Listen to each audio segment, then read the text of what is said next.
पटना में नगर निकाय का चुनाव होने वाला था, लेकिन ऐसा क्या हुआ कि नगर निकाय चुनाव को अगले आदेश तक स्थगित कर दिया गया। अब सबके मन में यही सवाल आ रहा होगा कि अगला चुनाव कब होगा या होगा भी या नहीं। इस बात को जानने के लिए आप वीडियो को पूरा देखें। इस वीडियो में आपका सारा का सारा डाउट क्लियर हो जाएगा। बहुत लोगों के मन में ये भी क्वेश्चन है कि आखिर क्यों नगर निकाय चुनाव को स्थगित किया गया। सभी लोग बस ये जानते हैं कि आरक्षण को लेकर हाई कोर्ट ने नगर निकाय चुनाव को रोक दिया है। तो आखिर ऐसा क्या हुआ कि आरक्षण में कि चुनाव को ही रोकना पड़ा। चलिए शुरू से जानते हैं कि कब क्या हुआ। नमस्कार, मैं हूं अंशु कुमार और आप मुझे देख रहे हैं प्राइम लाइव पर। इस बार पहली बार वार्ड पार्षद और मेयर का चुनाव को अलग अलग करवाने का निर्णय लिया गया है। पहले वार्ड पार्षद में से ही मेयर का चुनाव होता था। राज्य निर्वाचन आयोग की तरफ से अधिसूचना के बाद चुनाव की तारीख फिक्स की गई थी। 10 अक्टूबर और 20 अक्टूबर सब कुछ सही हो रहा था। मेयर और वार्ड पार्षद के लिए सभी उम्मीदवार अपना अपना प्रचार प्रसार करना शुरू भी कर दिया था। सभी ने अपना नॉमिनेशन का पर्चा भी भर लिया था।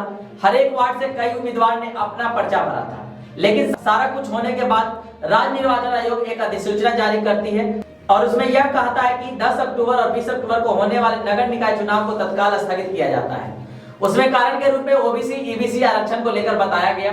इसके पहले हाईकोर्ट ने कहा था कि अति पिछड़ा वर्ग यानी ईबीसी के लिए 20% आरक्षित सीटों को जनरल कर नए सिरे से नोटिफिकेशन जारी करें।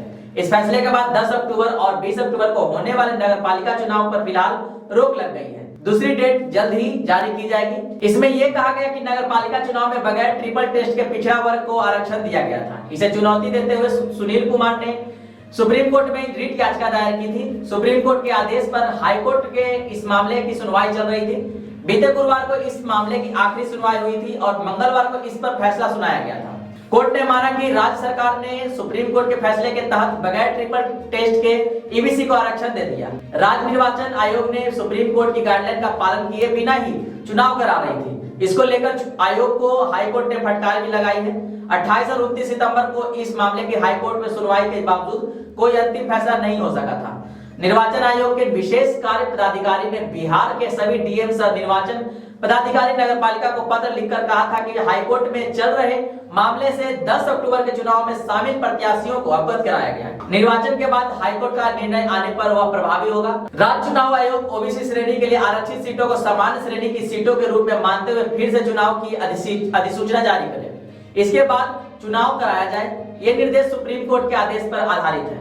राज्य निर्वाचन आयोग एक स्वायत्त और स्वतंत्र निकाय के रूप में अपने कामकाज की समीक्षा करे। वह बिहार सरकार के निर्देशों का पालन करने के लिए बाध्य नहीं है। पिछले साल दिसंबर में सुप्रीम कोर्ट ने कहा था कि किसी राज्य में स्थानीय निकाय चुनाव में आरक्षण की अनुमति तब तक नहीं दी जाएगी जब तक राज्य सरकार सुप्रीम कोर्ट द्वारा तय किए गए मानकों को पूरा नहीं कर लेती है। 2010 में सुप्रीम कोर्ट में मानक तय कर लिए गए थे। आरोप है कि बिहार सरकार ने सुप्रीम कोर्ट के मानकों को पूरा नहीं किया और नगर निकाय चुनाव की प्रक्रिया शुरू कर दी गई। इसके खिलाफ सुप्रीम कोर्ट में याचिका दायर की गई थी। वहीं राज्य सरकार ने आरक्षण देकर चुनाव करवाने के फैसले को सही कहा है। सुप्रीम कोर्ट के निर्देश के बाद पटना हाई कोर्ट में इस मामले को लेकर सुनवाई हुई। राज्य सरकार की ओर से महाधिवक्ता ललित किशोर के साथ सुप्रीम कोर्ट के सीनियर एडवोकेट विकास सिंह ने पक्ष और सरकार की तरफ से अपना पक्ष रखा। बिहार सरकार ने कोर्ट में कहा कि चुनाव कराने का फैसला सही है। वही याचिका दायर करने वालों की ओर से बहस करने वाले वकीलों का कहना था कि बिहार सरकार ने गलत फैसला लिया है। नगर निकाय चुनाव में आरक्षण में सुप्रीम कोर्ट के फैसले की अनदेखी की गई है। आइए जानते हैं कि सुप्रीम कोर्ट का ट्रिपल टेस्ट क्या है। सुप्रीम कोर्ट की तरफ से अपने फैसले में कहा गया था कि स्थानीय निकाय चुनाव में पिछड़े वर्ग को आरक्षण देने के लिए राज्य सरकार पहले एक विशेष आयोग का गठन सुनिश्चित करे। सरकार की ओर से गठित आयोग इस बात का अध्ययन करे कि कौन सा वर्ग वाकई में पिछड़ा वर्ग है। आयोग की रिपोर्ट के आधार पर ही उन्हें आरक्षण देना तय किया जाएगा।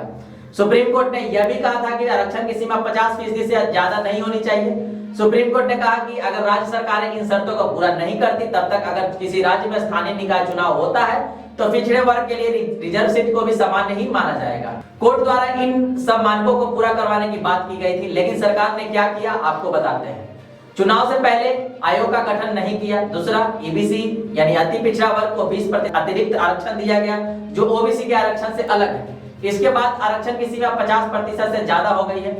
अब आगे क्या करना है, इसके लिए सरकार के पास दो विकल्प हैं।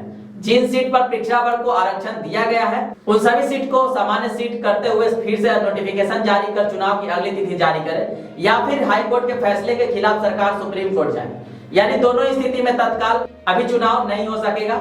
हाईकोर्ट के फैसले के बाद जल्द ही राज्य निर्वाचन आयोग की ओर से पत्र सभी डीएम को जारी किया जा सकता है। इस बात को लेकर जेडीयू ने बीजेपी पर निशाना साधा। हाईकोर्ट के इस फैसले पर सत्ताधारी जेडीयू ने विरोध जताया है। पार्टी के संसदीय बोर्ड के अध्यक्ष उपेंद्र कुशवाहा ने कहा कि बिहार में चल रहे नगर निकायों के चुनाव में अति पिछड़ा आरक्षण को रद्द करने और तत्काल चुनाव रोकने का उच्च न्यायालय का फैसला दुर्भाग्यपूर्ण है। ऐसा निर्णय केंद्र सरकार और भाजपा की गहरी साजिश का परिणाम है।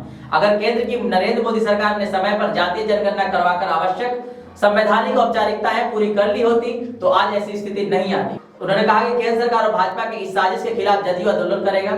शीघ्र ही पार्टी कार्यक्रम की घोषणा करेगी। आज की वीडियो में बस इतना ही। इजाजत दीजिए, मिलते हैं आपसे अगली वीडियो में। वीडियो को लाइक शेयर सब्सक्राइब करना ना भूलें। वीडियो में अब तक बने रहने के लिए धन्यवाद।